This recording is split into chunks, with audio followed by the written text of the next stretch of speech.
Alors aujourd'hui, je voulais te faire une vidéo pour te parler de triceps et comment arriver à sentir tes triceps lorsque tu fais les dips. Ça, c'est un souci que beaucoup de personnes ont. Moi-même, lorsque je fais des dips, j'ai plus une sensation, on va dire, ascendante sur les épaules et les pecs et moins sur les triceps. Sauf si, par exemple, je fais une grosse séance, c'est-à-dire que pendant, je fais beaucoup de séries, beaucoup de répétitions. À un moment donné, il y aura tellement de fatigue au niveau des pecs et des épaules que les triceps vont prendre le dessus et ils vont eux aussi être congestes. Mais ça demande un peu plus de travail, de fatigue. D'ailleurs, c'est un phénomène extrêmement intéressant. Je vais te parler de ça juste après. Je te fais cette vidéo parce que j'avais reçu un commentaire sur ça, une personne qui me disait que justement elle voulait savoir comment, si j'avais des astuces pour mieux sentir ses triceps lorsqu'elle fait les dips. Et parce que elle ressent beaucoup plus ses pecs et ses épaules. Et pourtant, elle est beaucoup plus formée, elle a plus de muscles au niveau des triceps. Ils sont bien musclés. Et elle comprend pas pourquoi. Elle sent pas du coup ses triceps. Moi, justement, je trouve ça assez logique. Ça rejoint en fait cette espèce de phénomène un peu bizarre. Je sais pas, j'ai pas d'études là-dessus pour prouver ça, mais ce phénomène, j'en ai entendu parler la première fois sur la chaîne Red Delta Project. En fait, euh, souvent, lorsque tu fais un exercice, tu sais, on te dit, tu fais des pompes, tu vas sentir les pecs, tu vois, tu vas sentir les triceps et tout. Mais souvent, quand tu fais un exercice, tu ressens pas précisément le muscle qu'on te dit que tu es censé ressentir. Tu ressens souvent d'autres muscles. Et tu sais pas pourquoi, tu te dis pourtant ton exécution est bonne, tu vois, tu as un bon écartement des mains et tout, mais tu vois, tu as un manque de sensation dans le muscle qui est censé être ciblé. Cela s'expliquerait en fait par le fait que ce sont les muscles les plus faibles qui prendraient le travail en premier, qui prendraient dans la gueule en premier, avant les muscles les plus forts de ton corps. Et ça en fait, euh, c'est pas vraiment toi qui décides. Enfin, tu peux l'influencer fortement avec ta manière de t'entraîner, mais c'est pas forcément toi qui l'as voulu consciemment ça. Donc c'est pour ça que des fois tu vas ressentir plus, au lieu de ressentir tes pecs sur des pompes, tu vas ressentir tes épaules, tu vois, ou tes triceps. C'est parce que tes pecs sont plus forts, ont plus de force, arrivent en guillemets à mieux résister que tes épaules et tes triceps. Et donc ça, ce phénomène-là, j'en avais entendu parler sur la chaîne Red Delta Project. Dans ce cas-là, qu'est-ce qu'il faut faire? Ben justement, il faut rien faire. Il faut laisser le corps s'adapter, laisser ses muscles s'adapter et juste les renforcer. Renforcer ses muscles faibles. Nous, on veut consciemment, tu vois, avoir euh, de plus gros bras, de plus gros biceps et tout. Mais en gros, ces zones-là sont pas forcément les plus faibles de ton corps à ce moment-là pour un exercice donné.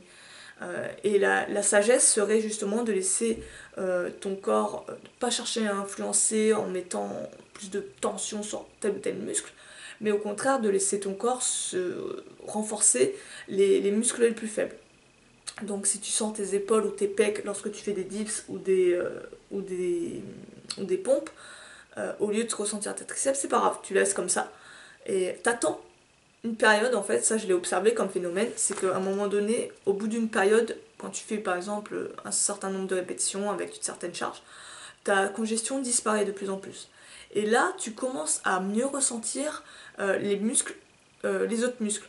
Donc là, par exemple, je vais mieux ressentir un peu plus tard mes triceps. Alors qu'avant, je les ressentais quasiment pas, les autres muscles étaient fatigués avant. Et ça, c'est intéressant.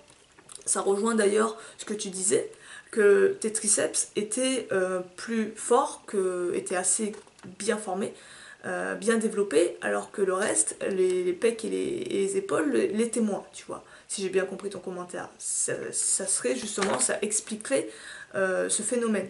Tes triceps sont assez forts, sont bien développés, donc du coup, ils peuvent tenir la charge, mais au contraire, tes épaules et tes pecs, eux, ils ont un certain retard et ils fatiguent vite dans l'exercice. Du coup, ton triceps n'a pas le temps d'être impacté par l'exercice. Euh, donc ça, c'est le premier phénomène. C'est intéressant de le prendre en compte et de pas forcément chercher à forcer les choses, mais au contraire de laisser la sagesse au corps et laisser développer ses zones faibles avant de vouloir tout de suite isoler telle ou telle partie.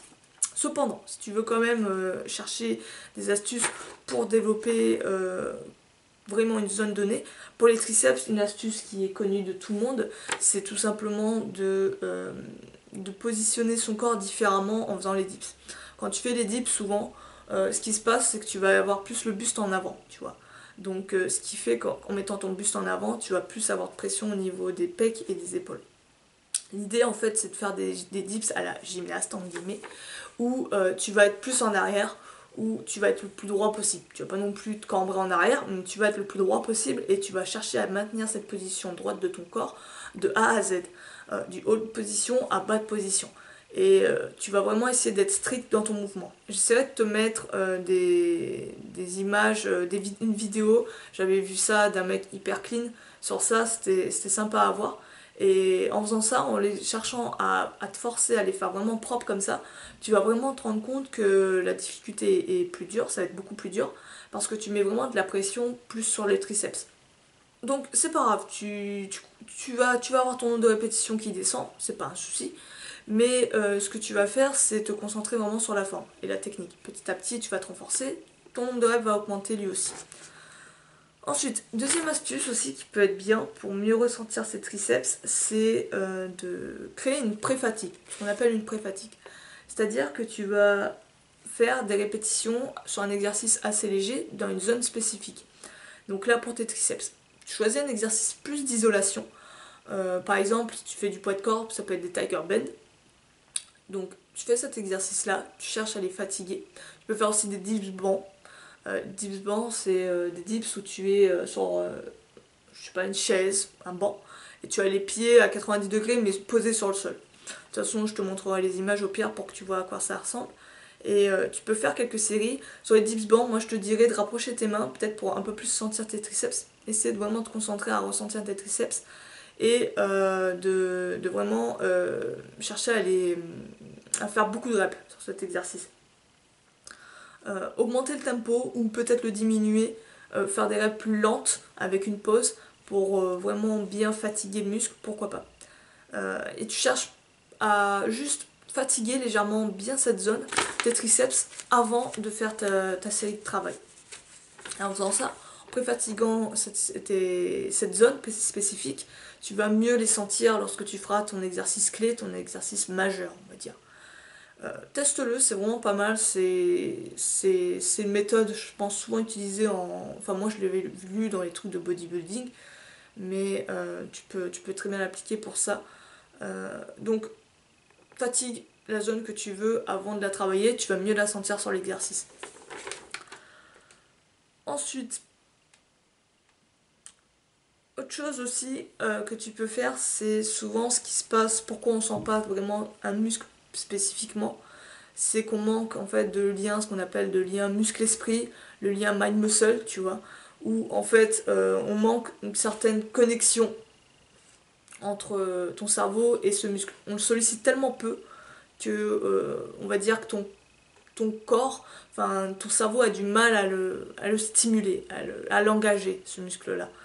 Et ça, ce lien muscle-esprit, ce qu'il faut, c'est pour recréer, on va dire, des connexions via de ton cerveau à ton muscle, il faut que tu l'engages le plus possible, il faut que tu contractes le plus souvent possible. Pas forcément que tu fasses des entraînements et tout, de la mort qui tue, tu l'annihiles, tu le congestionnes complètement, mais juste que tu répètes à chaque fois une contraction.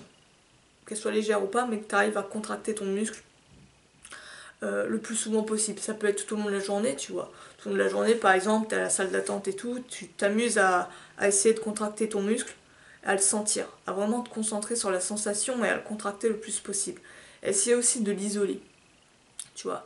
Et pareil, essayer de le contracter, même dans les positions où normalement il n'est pas censé être tendu. Par exemple, tu as le bras plié, cherche à contracter ton triceps, à le ressentir, tu vois.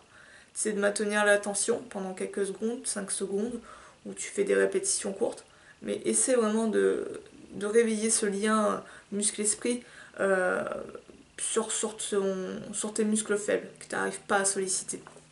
Ça, c'est une astuce aussi qui est intéressante. Et enfin, dernier truc, moi je trouve qu'il m'a bien défoncé les triceps, c'est en fait travailler du L-sit, mais travailler du L-sit en se rapprochant plus du V-sit. Parce qu'en fait, plus tu vas avoir, tu vois, alors tu verras sur le L-sit, Sur la L-sit, tu as tes mains qui sont proches de ton buste, elles sont collées à ton buste. Et plus tu vas chercher à travailler plus sur du V-sit, tu vois, et plus ton buste va s'éloigner de tes mains et va créer un angle avec ton épaule, tu vois. Et plus cet angle sera prononcé, ça demande énormément de force quand même pour vraiment avoir un putain d'angle entre ton épaule et ton buste lorsque tu fais des exercices L-sit.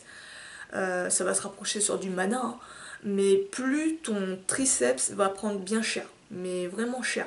Moi perso, c'est ce qui me permet de vraiment hyper ressentir, c'est pas français ce que je dis, mais vraiment ressentir le triceps. Et ça, par exemple, tu pourrais l'intégrer en fin de séance ou avant de travailler tes dips, histoire de ressentir, de préfatiguer tes triceps.